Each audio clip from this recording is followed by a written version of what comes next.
નવનીતભાઈ બાલદિયા પર હુમલાના ઘટનાક્રમ મામલે આજે એસઆઈટીએ જયરાજ આહિરની જે ધરપકડ કરી છે તેને લઈને કોળી સમાજમાં જશ્નનો માહોલ જોવા મળી રહ્યો છે।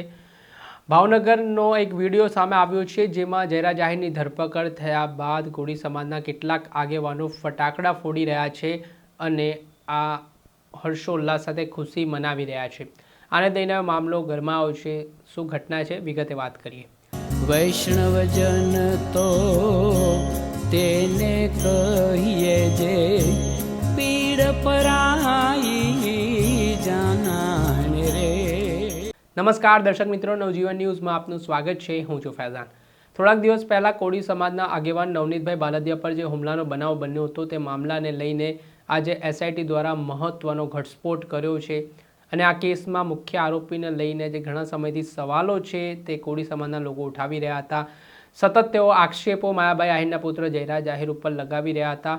ત્યારે આ ઘટનામાં થોડાક સમય પહેલાં નવનીતભાઈ બાલદિયા જે આ કેસના પીડિત છે તેમણે ખુદ એસઆઈટી સમક્ષ નિવેદન આપ્યું હતું।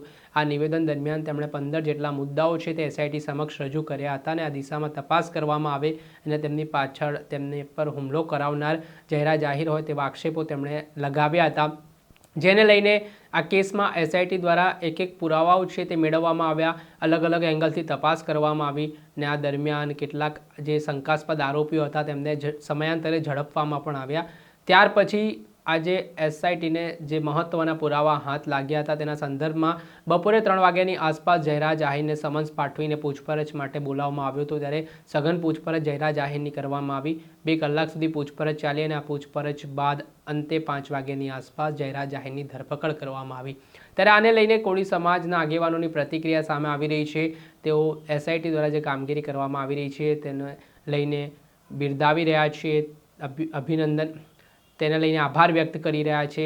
ને બીજી તરફ ભાવનગરમાંથી એક અલગ દ્રશ્ય સામે આવ્યા જેમાં સરિતા સોસાયટીમાં કોળી સમાજના કેટલાક આગેવાનોએ આ ઘટનામાં ફટાકડા ફોડીને જશ્નનો માહોલ ઊભો કર્યો છે। આ સમગ્ર ઘટનાનો વિડીયો આપ જોઈ શકો છો કે ફટાકડા આકાશમાં ફોડવામાં આવી રહ્યા છે, આતિશબાજી કરવામાં આવી રહી છે ને જય જય કોળી સમાજના નારા લગાવવામાં આવી રહ્યા છે અને આ જે ધરપકડનો આખો મામલો સામે આવ્યો છે તેમાં હાલ નવનીત બાલદિયા પણ કહી ચૂક્યા છે કે તેમને હવે ન્યાય મળ્યો છે। હવે આ સમગ્ર મામલો કોર્ટમાં ચાલશે, ત્યારે કોર્ટમાં જોવાનું રહ્યું કે આગામી સમયમાં કઈ રીતની પરિસ્થિતિ જોવા મળે છે। દર્શક મિત્રો, આવા જ નવા વિડીયો સાથે આપને માહિતગાર કરતા રહીશું, એટલે નવજીવન ન્યૂઝ જોતા રહો। વૈષ્ણવજન તો તેને કહીએ જે પીડ પરાઈ